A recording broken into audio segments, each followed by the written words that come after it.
selamat malam juga Bapak. Terima kasih sudah meluangkan waktunya untuk hadir pada malam ini. Gimana Bapak kabarnya hari ini? Alhamdulillah baik. Baik ya.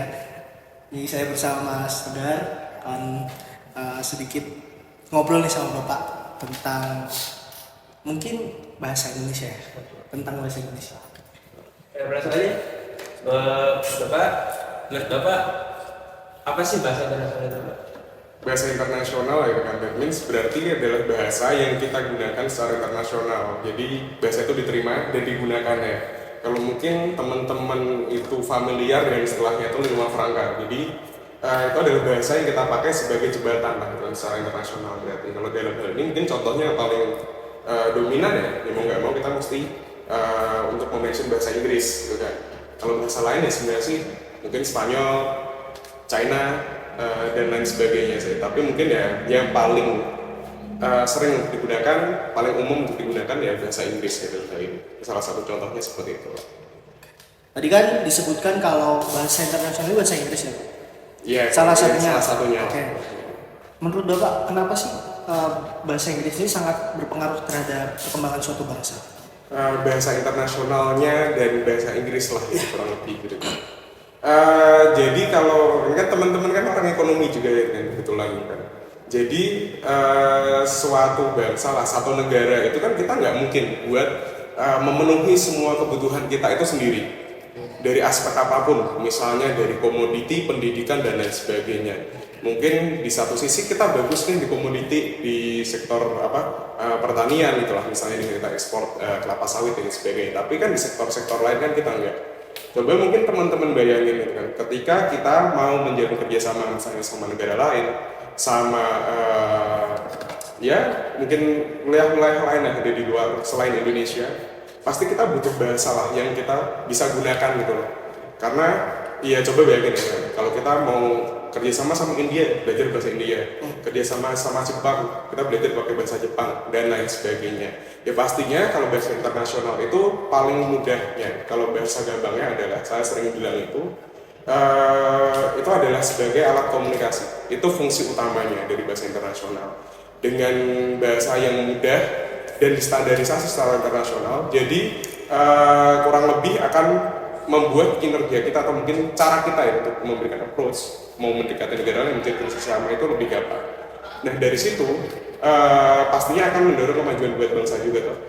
Kayak misalnya kita mau kerjasama sama negara lain, mau ningkatin pendidikan, kita mau ningkatin pendidikan dengan misalnya ngambil penelitian dari negara-negara lain, itu bahasa yang dipakai bahasa Inggris. Coba bayangin kalau dalam hal itu aja deh dalam pendidikan, bahasa Inggris gak kita pelajari, gak kita gunain dengan baik dan benar, ya sepertinya buat suatu negara biar bisa berkembang ya itu pasti akan membutuhkan ya effort lebih lah, paling enggak ya nggak akan maju ketika negara itu bisa menggunakan atau fluent dengan bahasa asing. Misalnya contohnya mana, Vietnam itu mereka mempopulerkan bahasa Inggris, Filipina juga salah satunya. Kenapa? Akhirnya mereka kan sekarang ekonominya naik banget.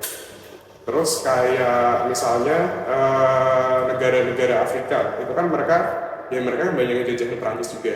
Salah satu caranya mereka, karena mereka resource juga nggak terlalu banyak dan sebagainya, untuk menjalin kerjasama secara budaya, karena itu salah satu komoditi yang bisa mereka jual, ya makanya mereka sangat sering ya, bukan sangat sering, mungkin menggunakan, kalau bahasa tepatnya itu, menjadikan bahasa Perancis sebagai salah satu bahasa ofisialnya mereka.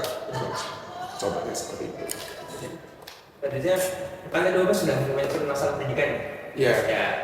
Nah kami ini kan mahasiswa Universitas Ponorogo ini kan berasal dari daerah-daerah yang berbeda-beda Ya, ya. betul. Nah, apakah menurut Bapak bagian apakah yang membuat bahasa Indonesia ini memiliki pengaruh bagi perbedaan-perbedaan ini? Oke. Kayak yang kita ketahui ya kan, Indonesia itu kan kalau kita melihat dari bahasa tradisional ya, atau mungkin bahasa daerah ya. Bahasa daerah itu kan banyak banget, sukunya banyak, bahasa daerahnya banyak, itu salah satu konsekuensinya. Dan kita terpisah-pisah gitu kan, secara geografis. Kita itu kan bukan bentuknya itu kayak satu pulau atau apa gitu kan, tapi kita terpisah-pisah gitu kan. Ketika semuanya itu berbeda, kita tuh butuh satu hal, satu bahasa yang dalam hal ini sepakatnya dari bahasa Indonesia sebagai salah satu bahasa persatuan gitu kan. Coba kalau mungkin teman-teman bayangin lah kayak tadi contohnya itu kan, Ada yang mungkin dari Papua, ada yang mungkin dari Nias, dari mana gitu kan. Dan kuliah di satu tempat, ngomong satu sama lain itu nggak ngerti. Dia kan akan lebih menghambat. Terus buat misalnya apalah, ya itu contohnya buat pendidikan gitu kan. Mungkin kalau teman-teman ya kita sebenarnya generasi kan juga nggak beda-beda jauh. Tapi mungkin saya masih ngerasain di mana di awal-awal saya kecil ya, kalau saya ngeliat nih orang-orang tua itu bahkan mereka bisa bahasa Indonesia. Kayak mungkin kalau kakek saya, nenek saya gitu, bahasa Indonesia itu ya cuma biasa aja, nggak bagus bahkan susah ngomong bahasa Indonesia. Biasanya apa bahasa Jawa dan bahkan bahasa Belanda kan nggak bisa pakai. Karena ya pada waktu itu yang dipakai adalah hal itu. Seperti orang-orang zaman dulu kan ya mereka menggunakan bahasa Belanda juga misalnya. Nah dalam hal ini sebagai salah satu mungkin proses ya atau mungkin elemen yang disepakati untuk meningkatkan nasionalisme pada waktu itu kan ya kita pakai bahasa Indonesia. Dan kebetulan kan kalau secara struktur kan juga bahasa Indonesia itu sangat sederhana dan mungkin itu juga yang menjadi pertimbangan lah kenapa bahasa itu tuh digunain sebagai mungkin bahasa nasional kita yang akhirnya bisa menjadi jembatan kayak buat teman-teman semua. Mungkin dulu saya pernah nyobain gitu kan, ada salah satu mata kuliah kan, saya coba nih teman-teman yang daerahnya beda-beda dari mana dan bisa pakai bahasa daerahnya masing-masing. Ya teman-teman coba simulasi dengan kan, dari beda-beda tempat bahasanya beda-beda, coba ngomong satu sama lain, ngerti nggak? Nggak kan? Nggak seperti itu. Kan tadi sudah disebutkan untuk bahasa Indonesia. Iya. Mungkin aku sedikit tanya nih, mungkin ada saran atau mungkin POV-nya Bapak. Kira-kira kalau kita nih sebagai mahasiswa gimana nih ngenalin bahasa Indonesia, memperkenalkan bahasa Indonesia kepada dunia di dalam bentuk jurnal-jurnal? Oke, kalau tadi dimension spesifik dalam bentuk jurnal ya. Betul. Kalau jurnal terus terang untuk mengenalkan bahasa Indonesia gitu kan. Kalau itu menjadi salah satu media atau bahasa yang kita gunakan untuk menyampaikan poin yang kita teliti dalam bentuk jurnal itu saya bisa bilang ya masih ada kemungkinan tapi kecil dan susah. Karena kenapa? Standarisasi buat bahasa penelitian itu pakai bahasa Inggris. Bahkan buat penerbitan kayak artikel jurnal yang diolah di dalam negeri pun, yang diterbitkan di dalam negeri pun itu pakai bahasa Inggris. Karena itu memang standarisasinya dan kayak seperti maunya ya ketika kita memperkenalkan kita punya jurnal atau artikel dan lain sebagainya itu kan kita pastinya bisa dipublish di publisher luar. Itu adalah salah satu cara untuk menunjukkan tingkat pendidikan kita di sini kan. Kualitas pendidikan kita. Nah, itu kan mau nggak mau pakai bahasa Inggris. Dalam jurnal secara ilmiah ya seperti ini mungkin. Tapi mungkin kita bisa pakai langkah lain lah gitu kan. Misalnya apa? Kan kita kan juga ngejalin juga gitu kan kerjasama sama negara-negara lain gitu kan. Kayak mungkin ada teman-teman yang exchange dari mana gitu kan. Itu mungkin bisa dikenalin. Paling nggak dari situ aja. Atau mungkin dalam bentuk lain ya. Tapi yang produktif juga misalnya apa karya. Kalau karya itu kan nggak terbatas sama bahasa tuh. Kayak mungkin teman-teman juga denger apa kayak lagu entah bahasa Spanyol, bahasa mana kayak Timbuktu dan lain sebagainya, Thailand. Itu kan denger-denger juga karena itu lebih universal. Sama contohnya kan juga banyak sebenarnya. Kayak orang kan belajar bahasa Jepang sih agak jarang ya kalau mau belajar bahasa Jepang tanpa dia ini menurut asumsi saya aja ya kan. Karena dia tuh nggak widely use, nggak termasuk secara luas dipergunakan. Rata-rata kan orang yang punya interest aja. Dan biasanya lewat apa? Lewat budaya. Biasanya lewat apa? Anime lah dan lain sebagainya. Terus misalnya yang Korea, itu yang demen-demen K-pop itu kan rata-rata kan belajar bahasa Korea kan karena budaya misalnya. Mungkin dari salah satu langkah kita bisa pakai budaya aja kan. Ya apa ya? Mungkin itu yang bisa kita pakai kan. Sama kita menggunakan atau memperkenalkan itu ketika kita punya kesempatan. Misalnya seperti itu sih. Tadi kan sudah menjelaskan tentang bagaimana cara mengembangkannya. Nah sekarang ada pertanyaan, bagaimana perkembangannya bahasa Indonesia di bahasa internasional saat ini menurut kalau perkembangannya sebenarnya beberapa waktu ini ya itu kan. Kalau sependek yang saya tahu itu sudah mulai banyak peningkatan sebenarnya. Terutama misalnya kalau di wilayah regional kayak di ASEAN itu bahasa Indonesia tuh mulai entah disahkan atau belum gitu kan. Itu dikonsider sebagai bahasa kedua setelah bahasa Inggris, sebagai bahasa resmi dalam ASEAN. Terus kayak misalnya kayak kita kemarin hosting kayak G20 dan lain sebagainya. Di situ kan juga ada peran bahasa Indonesia. Terus pada waktu itu tuh salah satu konferensi kongresnya PBB Tapi saya lupa lebih tepatnya yang di bidang apa, itu ada yang pakai bahasa Indonesia juga, hal seperti itulah. Terus mungkin kayak sekarang ya dengan banyaknya diaspora orang Indonesia yang dari luar, itu juga bisa menjadi kesempatan sebenarnya untuk memperkenalkan bahasa Indonesia. Terus lewat karya juga, mungkin beberapa teman-teman itu udah ada yang notice juga ya, kayak misalnya film-film Hollywood yang featuring dengan orang-orang Indonesia itu sebagai aktor atau sebagai pemeran di sana, itu juga udah mulai menggunakan bahasa Indonesia juga, walaupun tipis-tipis lah gitu kan. Atau lewat berbagai karya itu kan banyak juga nih sekarang kayak penyanyi Indonesia yang mungkin udah go internasional ya, gitu ya, mungkin salah satu contoh perkembangannya. Terus kalau dari ranah pendidikan misalnya, kita tuh kan punya BIPA ya Mas waktu bahasa Indonesia untuk penutur asing. Yes. Itu juga salah satu cara sebenarnya untuk mengenalkan dan salah satu tonggak perkembangan ya kalau saya boleh bilang, salah satu benchmarknya dilihat dari situ aja gitu kan. Sama kalau buat kedepannya sih ya mungkin kita bisa pakai yang program yang lebih oke lagi lah, kayak misalnya kan kita juga banyak bisa menjalin kayak kerjasama sama negara lain, terus ngasih exchange ke sini. Kalau daripada semuanya itu pakai bahasa Inggris gitu kan, ya memang sih mereka pasti akan menggunakan bahasa memilih ya kayak subjek yang itu memang di deliver atau disampaikan dengan bahasa Inggris. Tapi nggak ada salahnya ketika mereka mau kesini itu kita juga kenalkan dengan bahasa Indonesia toh. Kayak misalnya inilah kalau teman-teman mau kuliah keluar, pasti yang teman-teman cari itu kan adalah subjek atau major yang memang itu tuh tersedia di dalam bahasa Inggris. Ketika negara yang menjadi tujuan teman-teman itu adalah non English speaking countries. Tapi di sisi lain kita kan juga butuh untuk mempelajari bahasa mereka. Coba bayangin tuh kan, ya oke lah asumsinya kalau kita ada di dalam universitas ya, di dalam ranah akademik, ya orang-orang bisa lah. Paling enggak tuh, ya saya bisa bilang lah kayak teman-teman kayak di FEB aja, terus saya bisa bilang dia 100% orang-orang ngerti lah bahasa Inggris. Tapi mungkin dalam aspek pasif aja, kalau yang aktif ya saya bisa bilang di atas 50% pada bisa pakai. Tapi kalau udah di luar, kayak konteksnya kita mau beli makan, beli apa untuk mendukung kita punya kehidupan sehari-hari, itu kan yang lebih baik ketika kita belajar bahasa lokalnya juga. Yaitu kenapa nggak dilakuin juga, mungkin kayak apa ya, buat teman-teman yang dari luar ketika menjalin kebenaran atau mungkin belajar di Indonesia itu buat mempelajari bahasa Indonesia juga. Sama sebenarnya minat orang-orang luar juga buat belajar bahasa Indonesia itu juga gede kok sebenarnya.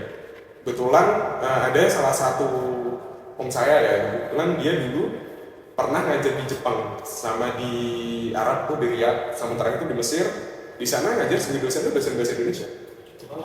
Banyak, mereka sebenarnya orang yang mau belajar bahasa Inggris itu banyak. Tapi yang kita harus ketahui adalah gitu kan, fungsinya itu sebagai apa? Rata-rata kan kalau orang belajar bahasa ya rata-rata karena pragmatis dulu.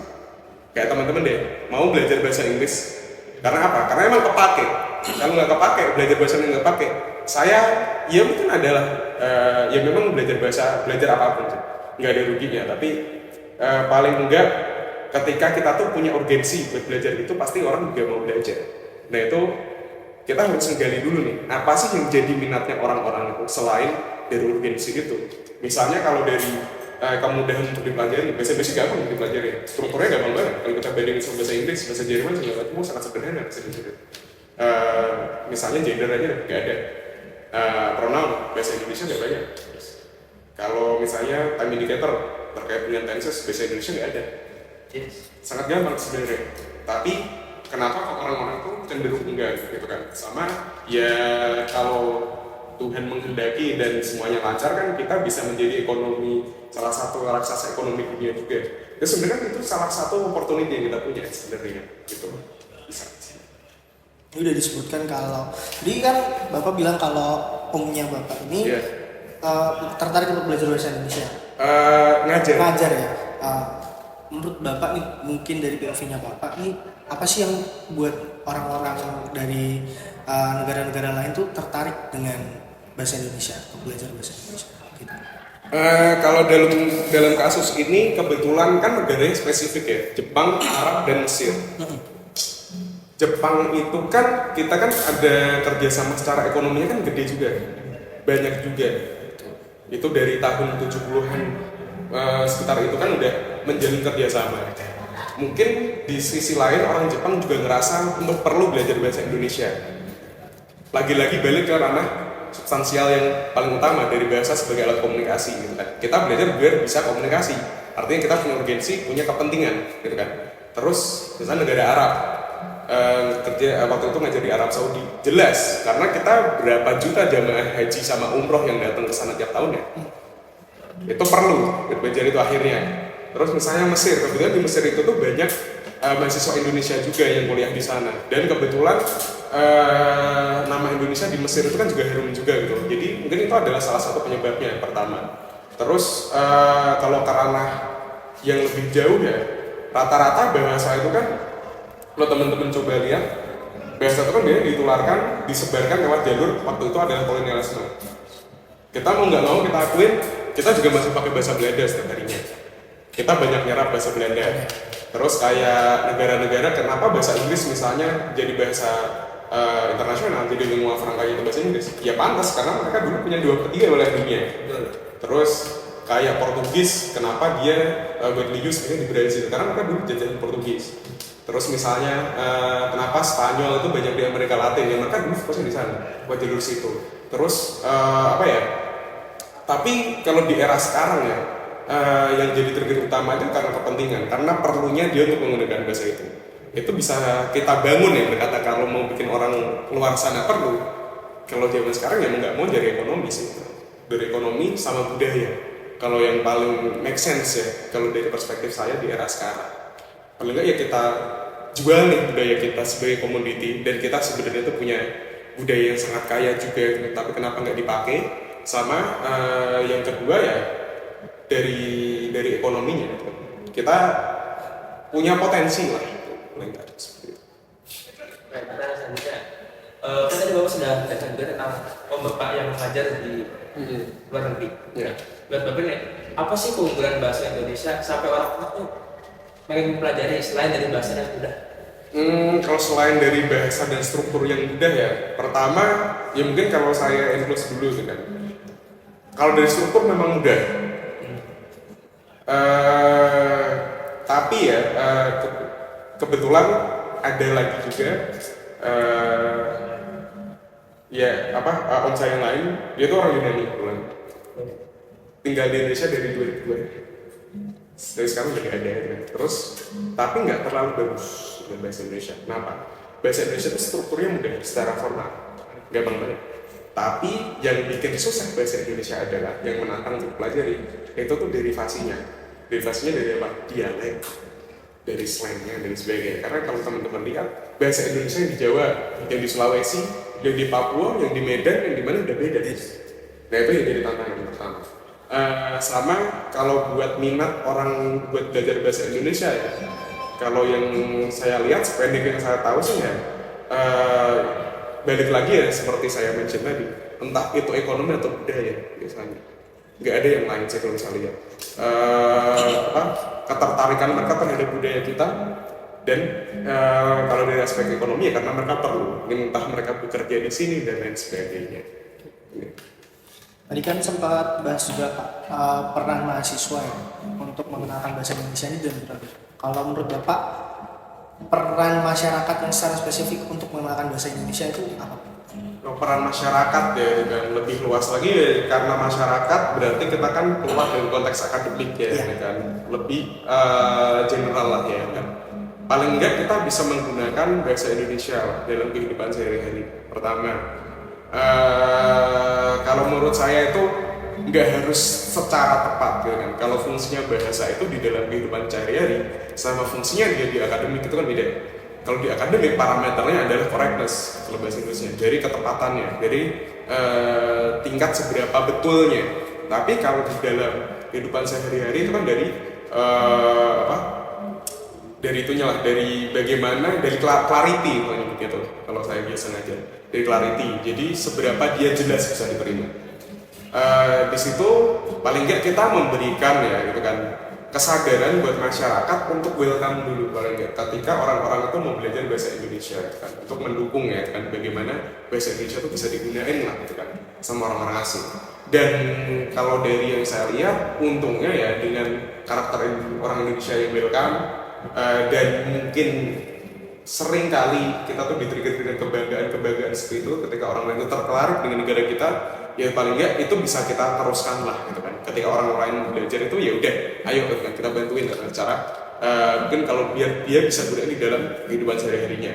Sama ya jadi kalau teman-teman juga belajar marketing ya katakan atau SDM juga, kita kan anggap aja Indonesia itu adalah satu organisasi dan teman-teman itu jadi bagian di dalamnya. Kalau secara marketing kan, secara brand, secara karakter dari suatu produk atau suatu perusahaan, kita harus bisa jadi ambasadornya dengan kelihatin kayak, oh kita punya karakter kayak gini. Misalnya kalau temen lihat, oke, orang yang kerja di misalnya apalah dealer atau mungkin di perusahaan A gitu kan pakai seragam di perusahaan itu sebagai ngeliatin itu karakternya. Sama kalau di aspek SDM atau dari organisasi, kita itu tuh harus bangga ya, atau menanamkan dari diri kita kalau kita tuh menjadi bagian dari negara ini. Itu tuh urusan kita juga loh, gitu paling nggak. Nah jadinya apa? Dengan punya kesadaran seperti itu, kita harus bisa menjadikan kayak apa ya? Diri kita sebagai ambasador dari negara kita juga. Contohnya gimana? Kalau kita ketemu sama orang asing dan lain sebagainya, bersikaplah yang baik. Ketika orang asing itu melihat, oh orang Indonesia ternyata welcome ya, gitu. Ternyata mereka sangat sopan gitu, nggak suka bikin rusuh dan lain sebagainya gitu kan. Itu kan sedikit banyaknya akan meningkatkan kayak minat mereka buat kesini, dan itu kan membuka kemungkinan juga buat mereka buat terus belajar juga tertarik dengan bahasanya dan lain-lain. Mungkin seperti itu. Tadi kita sudah bahas masalah peran pelajar dan juga peran masyarakat. Sekarang kita tanya nih, bagaimana peran pemerintah untuk membuat bahasa Indonesia menjadi sebagai bahasa internasional? That's a good question. Karena gini, mau nggak mau, kalau kita udah bikin apa ya, kita udah memberikan representasi yang baik, bikin semuanya itu menjadi oke lah buat dipelajari kan, lingkungannya kan, environmentnya itu nurturing ya, atau mendukung, bisa apa, membuat bahasa itu menjadi besar. Ya paling enggak pemerintah itu juga harus memberikan dukungan. Mau nggak mau dari mana? Kalau pemerintah bermain di regulasi toh, misalnya dengan memberikan regulasi, kayak misalnya kalau dari aspek pendidikan, oke, orang bisa ke Indonesia, tapi mereka harus belajar bahasanya dulu misalnya, atau pemerintah bisa juga menjalin kerjasama. Mau nggak mau, misalnya contohnya Korea tadi saya mention, atau Jepang, yang mana mereka itu menjual budayanya dari itu toh, dari menjual budayanya dan akhirnya termasuk dalam ini bahasa ya, yang akhirnya itu orang-orang mau belajar bahasa mereka. Yaitu paling nggak pemerintah bisa menjalin kerjasama dalam hal budaya juga, misalnya dengan mengenalkan budaya kita dan lain sebagainya, atau menjalin kerjasama dalam hal itu. Ya itu mau nggak mau, itu perlu dukungan pemerintah juga. Ya paling jelas sih ya di regulasi seperti itu. Sama kalau misalnya di pendidikan kayak tadi ya, dengan program MIPA, atau mungkin kerjasama untuk memasarkan budaya dalam termasuk bahasa, apapun itu sebenarnya. Tapi ya paling penting kalau di zaman sekarang ya, kalau dari ranah untuk memasarkan ya atau memperkenalkan ya mau nggak mau dari budaya dan dari pendidikan sama regulasi. Sama bisa juga sih sebenarnya kayak kalau kita itu tuh mungkin itulah membuat mungkin semacam kayak language center gitu kan, di luar itu bisa juga sebenarnya. Banyak sih sebenarnya, tapi mungkin kalau di ranah sekarang ya itu yang bisa dilakukan. Tadi kan sudah disebutkan kalau bahasa Indonesia ini sebenarnya banyak untuk unggul dalam segi mudah dipelajari. Terus apa nih Pak faktor yang menghambat bahasa Indonesia untuk menjadi bahasa internasional gitu? Oke, mungkin kalau di pertanyaan sebelumnya saya lupa untuk menyinggung dari aspek ekonomi juga ya. Itu salah satu hal yang kita bisa bentuk dari regulasi. Dengan regulasi yang baik, dengan fungsi yang baik, ekonomi pun juga yang baik. Salah satu mungkin ya, kenapa bahasa Indonesia itu tidak cenderung, atau mungkin orang luar itu cenderung enggan untuk mempelajari itu ya, mau nggak mau kan ya posisi ekonomi kita juga. Kita posisi tawarnya itu lagi nggak sebagus dulu, nggak bagus-bagus banget gitu kan. Ada juga misalnya contohnya waktu itu guru SMA saya kan, beliau tuh dulu pernah ngajar di Australia, ngajar bahasa Indonesia juga gitu kan. Banyak yang punya ketertarikan gitu kan. Ketika apa ya, kita punya power, bargaining power yang bagus gitu, entah dari ekonomi, budaya dan sebagainya, ya orang akan tertarik gitu kan. Kalau sebenarnya PR-nya mungkin dari mana ya, dari marketing itunya gitu kan. Kalau kita apa ya, untuk memoles ekonominya itu agak susah mungkin gitu kan, ya mau nggak mau dari marketing budayanya, yaitu entah lewat apa, jalur senian atau jalur akademik dan lain sebagainya. Itu ya apa ya, mungkin salah satu tantangan yang dihadapi sekarang sih itu kan. Kenapa bahasa Indonesia itu nggak terlalu dipelajari sama orang luar? Karena ya kalau mungkin teman-teman punya banyak teman asing atau apa, terkadang mereka itu ya kalau ditanyain gitu, tahu Indonesia enggak kan? Tapi tahu Bali tahu kan? Itu kan artinya kan ini ada apa kan? Kayak kok kenapa Bali itu kalah pamor, apa Indonesia itu bahkan kalah pamor sama Bali. Dan kenapa bisa kayak gitu? Karena mereka tuh Bali use, dikenal banget. Marketing mengenai turisme soal Bali itu kan sangat dikenal. Tapi ya itu sih bisa dilakukan. Paling nggak kan dibudidayakan dengan visit Indonesia atau buat Indonesia itu. Terus kayak dengan apa ya, misalnya yang kerjasama itu language center, kayak misalnya ada yang language Indonesia Center yang ada di Dagestan itu ada, bukan di Rusia.